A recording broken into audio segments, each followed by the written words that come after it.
Trade union बनाना, संगठित होना, अपने हक अधिकारों की मांग उठाना मेरा कानूनी अधिकार है।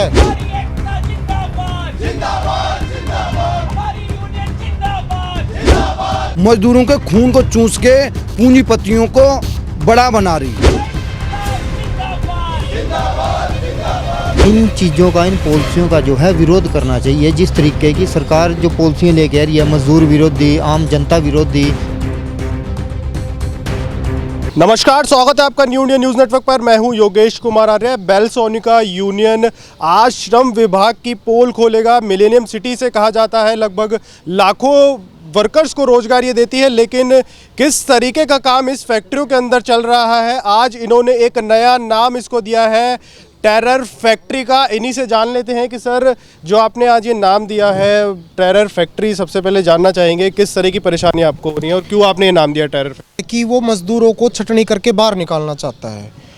हम उस छटनी को रोकना चाहते हैं। तो इस प्रक्रिया में जो मैनेजमेंट वर्करों के साथ वहाँ जिस तरीके से कर रहा है, वो एक तरीके से टेरर कायम कर रहा है। वर्करों को धरने पे आने से रोकने के लिए वर्करों को अंदर इस तरीके से भयभीत किया जा रहा है कि अगर आप यूनियन के साथ खड़े हो गए तो हम आपको अनुशासनात्मक कार्रवाई करके बाहर का रास्ता दिखा सकते हैं। तो मतलब उसके कानूनी अधिकारों को भी, जो उसके कानूनी अधिकार हैं ट्रेड यूनियन में, कि भाई ट्रेड यूनियन बनाना, संगठित होना, अपने हक अधिकारों की मांग उठाना मेरा कानूनी अधिकार है। और मैं उन कानूनी अधिकारों के लिए जो है आवाज़ उठा सकता हूं, संगठित हो सकता हूं। लेकिन उसके बावजूद भी वो जिस तरीके से उसके साथ व्यवहार कर रहा है वो टेरर ही है एक तरीके का। सर, श्रम विभाग का भी यहाँ पे रोल हो जाता है, लेकिन जिस हिसाब से आपने प्रेस वार्ता में जो बड़ी बातें उठाई हैं उससे श्रम विभाग का रोल तो कहीं लगता ही नहीं है कि कर्मचारियों के लिए श्रम विभाग का कोई रोल रहेगा। कर्मचारियों के लिए अब श्रम विभाग का रोल नहीं रह गया है। श्रम विभाग अब एक तरीके से मैनेजमेंटों का एजेंट बन चुका है। वो जो श्रम कानून उसको लागू करवाने चाहिए, जिसकी अहम जिम्मेदारी है श्रम विभाग की, वो श्रम कानून लागू ना करवा के बल्कि उल्टा जो मैनेजमेंटों के लिए काम होते हैं वो आसान कर रहा है कि छटनी किस तरीके से करवाई जाए, उसकी सलाह देगा यहाँ पे मैनेजमेंट को कि आप ये तरीका अपनाइए, हम वर्करों को जो है सेट कर देंगे, हम यूनियनों को सेट कर देंगे। अगर कहीं पर कोई दस्तावेजों में गलती भी होगी मैनेजमेंट की तरफ से तो वो उसको भी सुधार के जो है वर्कर के खिलाफ करने की कोशिश करेंगे। ऐसे हमने देखे हैं कि वो उसको सुधार के मैनेजमेंट के दस्तावेज को उसको वर्कर के खिलाफ खड़ा कर देते हैं। सर, श्रम कानून जो है अभी हाल फिलहाल में अगर मैं बात करूँ तो जब किसान का आंदोलन चला उसके बाद ही श्रम कानून आए थे, तो भाजपा ने बहुत थाली और मतलब बजा के इसके फायदे बताए थे। आज जो आपने बताया इसके तो तमाम नुकसान दिखाई दे रहे हैं। स्थायी काम पे स्थायी रोजगार के कानून में प्रावधान है सर, लेकिन अब मामला क्या है कि इस कानून को अगर लागू करवाने की बातचीत करते हैं तो मैनेजमेंट, श्रम विभाग ये बोलता है कि हम इसको लागू नहीं करवा सकते भाई, हमारे ऊपर से दबाव है। अब ऊपर से दबाव है किसका, क्यों नहीं वो करवा सकता? क्योंकि मैनेजमेंट को चाहिए सस्ते से सस्ते मजदूर। जो लेबर कोड की आप बातचीत कर रहे हो, उन लेबर कोड में यही प्रावधान है।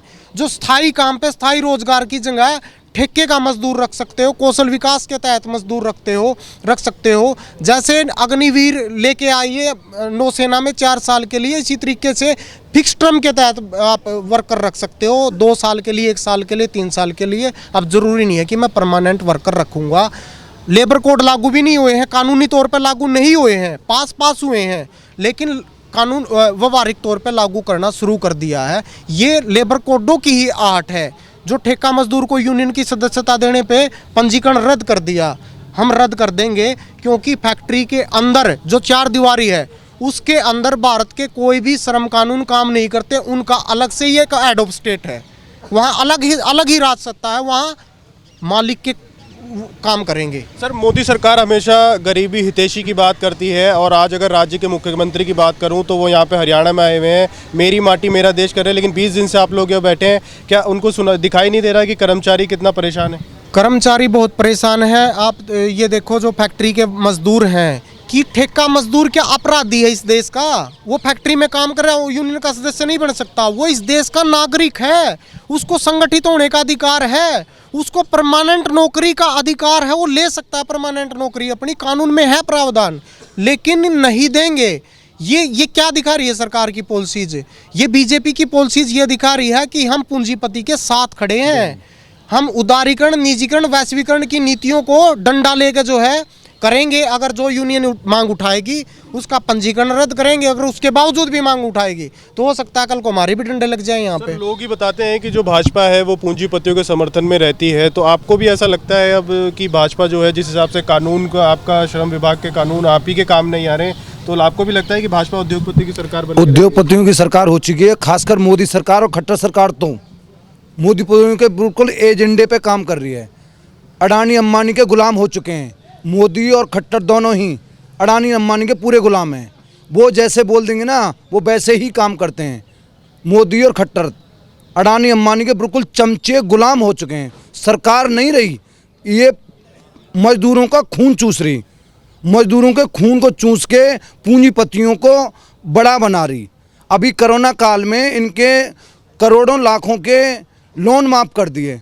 मजदूरों के घर सैलरी नहीं दी, मजदूरों के घर पे सैलरी नहीं दी कि मजदूर अपना कोरोना काल में आके फिर भी मशीन चलाएं, फिर भी उनकी सैलरियाँ काटी गई नहीं। कोई दूर का मजदूर था वो अपने टाइम पे नहीं पहुंच पाया अपने यहाँ उद्योग में, कारखाने में, उनकी सैलरियाँ काट दी गई। और इनके मान लो गुलामों, इनके जो गुलाम हैं उनके मान लो वो माफ़ कर दिए। सर, एक तरह से यूनियन को अगर ख़त्म कर दिया जाएगा तो एक तरह से हाथ कट गए, फिर तो वही अंग्रेजी वाली तानाशाही, जो मर्जी करो। देखो, यूनियन का पंजीकरण एक अलग चीज़ होता है और यूनिटी अलग चीज़ है।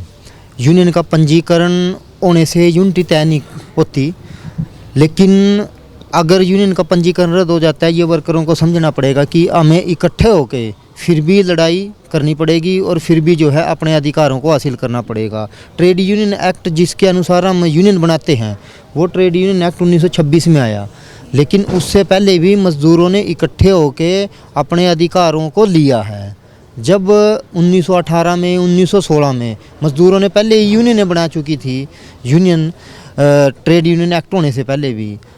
तो अगर ऐसी स्थिति हो जाती है तो ये बात मज़दूरों को समझनी चाहिए कि हमें जो है सामूहिक रूप से इकट्ठा रहना चाहिए और इन चीज़ों का, इन पॉलिसियों का जो है विरोध करना चाहिए। जिस तरीके की सरकार जो पॉलिसियाँ लेके आ रही है, मज़दूर विरोधी, आम जनता विरोधी, किसान विरोधी, कोई भी जो मेहनत कश वर्ग है वो जो है आज के टाइम में सुखी नहीं है, वो लगातार परेशान है। अगर इस तरीके से गैर कानूनी तरीके से कोई चीज़ें हो भी जाती हैं, जैसे आज हमारे साथ हुआ कि यूनियन का पंजीकरण रद्द हो गया, क्या फिर जो है हम संघर्ष करना छोड़ देंगे या हम अपनी मांगों को उठाना छोड़ देंगे? तो हमें अपनी मांगों को उठाना नहीं छोड़ना चाहिए, हमें फिर भी जो है संघर्ष करना चाहिए। लेकिन सर, जिस हिसाब से आपने बताया है कि आपका हाई कोर्ट में मामला लंबित था, उससे 2 दिन पहले ही आपकी सदस्यता ख़त्म कर दी गई, तो यहाँ पर किस पे निशान पहला जाता है कि भाई जिस हिसाब से आपकी सदस्यता रद्द कर दी गई?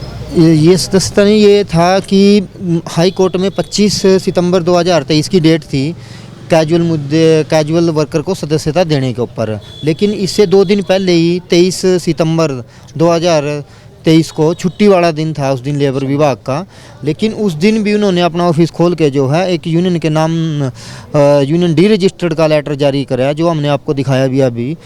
तो ये साफ तौर पे दिखाता है कि फैक्ट्री मालिक का जो जिस तरीके से दबाव है श्रम विभाग के ऊपर, जो हमने लेटर भी दिखाया था एक, कि जब हमने कैजुअल वर्कर को सदस्यता दी तो तुरंत जो है फैक्ट्री के प्रबंधन ने जो है लेटर श्रम विभाग को भेजा, जबकि उसका उसमें कोई रोल नहीं बनता, लेकिन उन्होंने जो है श्रम विभाग को लेटर भेजा और उन्होंने श्रम विभाग ने अपनी कार्रवाई करते करते जो है यूनियन को डी रजिस्टर्ड कर दिया। तो इससे साफ तौर पर जो है श्रम विभाग का और इनका फैक्ट्री मालिकों का एक पूरा गठजोड़ दिखाता है तो कि किस तरीके से जो है गठजोड़ बने हुए हैं। कर्मचारियों के हक में बात हो तो राज्य के मुख्यमंत्री मनोहर लाल और देश के प्रधानमंत्री नरेंद्र मोदी से क्या आह्वान करना चाहेंगे कि कर्मचारियों के हित में बात हो? हम उम्मीद तो कुछ कर नहीं सकते, क्योंकि जो हमने पिछले 9 सालों से देखा है वो कहीं भी सिर्फ रोडों को चमकाने के अलावा और जो ये बड़ी बड़ी बिल्डिंग है ये खड़ी करने के अलावा, अगर हम विकास की बात करें तो विकास का तो कुछ कहीं पर नाम नहीं है।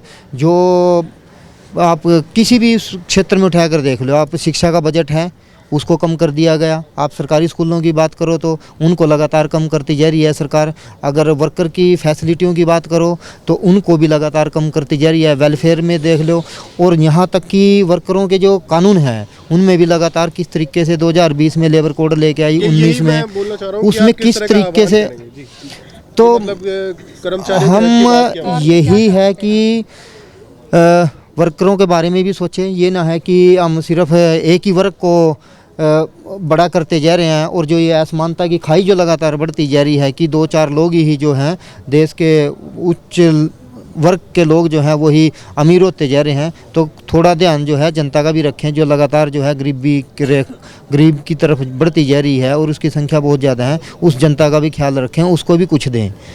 तो आपने सुना, ये थे बेलसोनो यूनियन के तमाम जिन्होंने प्रेस कॉन्फ्रेंस के माध्यम से बताया कि ये जो श्रम कानून है कहीं ना कहीं यही कर्मचारियों के हित में आज काम नहीं आ रहे हैं।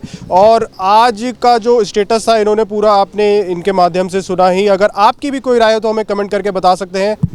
पूर्व मारुति सुजुकी यूनियन के पूर्व प्रधान हमारे साथ मौजूद हैं। कर्मचारी की स्थिति पहले से लेकर अब तक क्या रही और क्या क्या कर्मचारियों के साथ अब बीच में धोखाधड़ी किस तरह की हो रही है, सर से ही जान लेते हैं। सर, पहले जो कर्मचारी के साथ कानूनों का फॉलोअप लिया जाता था और अब जो नए श्रम कानून आए हैं, जिस हिसाब से प्रेस कॉन्फ्रेंस में बताया गया, उस हिसाब से तो लग रहा है कि श्रम कानूनों में अब कर्मचारियों के हित की बात तो कहीं दिख ही नहीं रही। बिल्कुल सब मालिकों के हक में सरकार काम कर रही है और बीजेपी विशेषकर मालिकों को ही खुश रखती है। कर्मचारियों से, वर्करों से किसी से कोई लेना देना नहीं है। उनका सबसे बड़ा यही है कि आज उनकी कोई सुनने वाला नहीं है। सर, ये जो बेलसोनो यूनियन है, जैसे कि उन्होंने बताया कि इसकी सदस्यता ही रद्द कर दी गई, तो उसके पीछे की आपको क्या वजह समझ में आ रही है? आप पहले भी काफ़ी संगठन के प्रधान रहे, अब आपको क्या मोटा मोटा समझ में आया है कि सरकार या फिर उद्योगपति हो या श्रम विभाग के जो अधिकारी हैं उनको क्या मानसिकता दिखाई दे रही है? वही है, उद्योगपतियों के प्रति वफादारी का ही कारण ही है। उनकी मान रहे हैं, जैसे जो सिफारिश मैनेजमेंट करेगी वही सरकारी अधिकारी मानेगा। और हमारे जो बार बार तारीखों पे जा रहे हैं, केस भी लड़ रहे हैं, उनकी कोई सुनवाई नहीं हो रही और उनको हवाला और दे रहे हैं कि आप ये करो।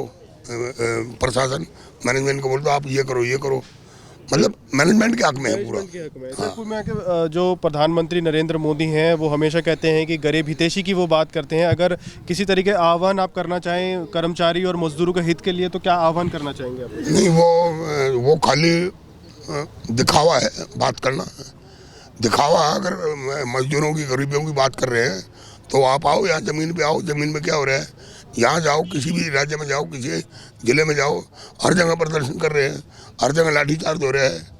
तो फिर वो तो दिखावे वाली बातें हैं। सर, आज भी अगर मैं हरियाणा के मुख्यमंत्री की बात करूं तो मेरी माटी मेरा देश यहाँ से 10 किलोमीटर दूर जो टोल है दिल्ली बॉर्डर पे वहाँ पर है, लेकिन 20 दिन से आप लोग यहाँ पर अपनी सुनवाई के लिए बैठे हैं। लेकिन क्या यहाँ पर भी वो उनको दिखाई नहीं दे रहा कि किस तरह की कर्मचारी, उनका राज्य का कर्मचारी हक की मांग कर रहा है? बिल्कुल उनको कुछ नहीं दिखाई दे रहा। उनका तो उन्होंने तो किसान आंदोलन को रगड़ने का काम किया, कर्मचारियों पे लाठियाँ बरसाई हैं, धरने प्रदर्शन उठाए इन्होंने। अभी और जो भी मामले टीचर की है उनके भी अधिकारों को रोंदा था।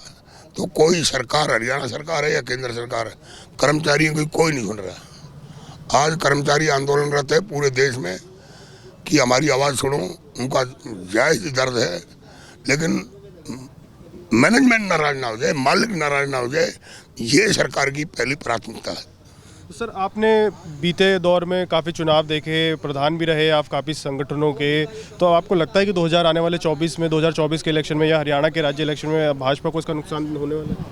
देखो जी, राजनीति के बातें तो हमें नहीं करनी चाहिए, ना हम राजनीति में जाते, लेकिन जो माहौल जो चल रहा है वो सरकार के खिलाफ चल रहा है। सर, एक आम आदमी के नाते अब आप तो बता ही सकते हैं कि भैया 2024 में जब भाजपा ओवरऑल महंगाई की बात करें, जब हम जनता से बातचीत करते हैं, अब जब कर्मचारी बैठे हैं, नगर निगम के कर्मचारी उधर बैठे हैं, आशा वर्कर बैठी थी, उनकी भी कुछ ही मांगे मानी गई हैं, अब रेहड़ी पटरी वाले बैठे हैं। तो जब इतने सारे लोग इकट्ठे, कर्मचारी जो है सरकार के खिलाफ बैठा है, तो लगता है आपको कि इसका जरूर भाजपा के वोट बैंक पर असर पड़ेगा? बिल्कुल असर पड़ेगा। नाराजगी है जो मध्यम वर्ग और जो लोअर वर्ग वो पूरा का पूरा सरकार से नाराज है। उत्तम वर्ग है वो सरकार से खुश है, बाकी सारा गरीब तबका, कर्मचारी तबका पूरे के पूरे सरकार से नाराज है, उनकी पॉलिसी से नाराज है और उनकी जो मालिक के प्रति वफादारी है उससे नाराज है। तो आपने सुना, ये थे पूर्व मारुति सुजुकी के पूर्व प्रधान जो कि उस समय काफ़ी संगठन में रहे। इन्होंने बताया कि आज अगर प्रेजेंट की बात करें तो जो कर्मचारी है वो सिर्फ अपनी मांगों के लिए, आप देख सकते हैं यहाँ पे आंदोलन कर रहा है। 20 दिन इनको हो गए हैं, लेकिन सरकार का कोई नुमाइंदा यहाँ पे नहीं आया है, ना कोई अधिकारी आया है, बल्कि इन्होंने जो सरकार ने श्रमिक कानून जो लाई है, इन्होंने उसकी भी पोल खोल दी है कि भैया श्रमिक कानून जो है वो श्रमिक का ही नहीं रहा, सिर्फ उद्योगपति का रह गया है। लेकिन अब इनको आस जो है वो कुल मिलाकर अगर बात की जाए तो राज्य के मुख्यमंत्री हो गए या देश के प्रधानमंत्री, उन्हीं से थोड़ी बहुत आस बची है, ले वरना तो ये अपना आंदोलन कर ही रहे हैं। सरकार की आंखें जितनी जल्दी खुले तो इनका भी थोड़ा सा भला होगा। और सरकार को अगर वोट बैंक की नज़र से देखें तो आने वाले 2024 के इलेक्शन की बात करें या तो हरियाणा के राज्य के इलेक्शन की, तो भाजपा को भी कुछ राहत मिलेगी। फिलहाल इस खबर में इतना ही। बने रहे न्यू इंडिया न्यूज़ नेटवर्क के साथ। कैमरामैन राजेंद्र के साथ मैं योगेश कुमार आर्य, गुरुग्राम से।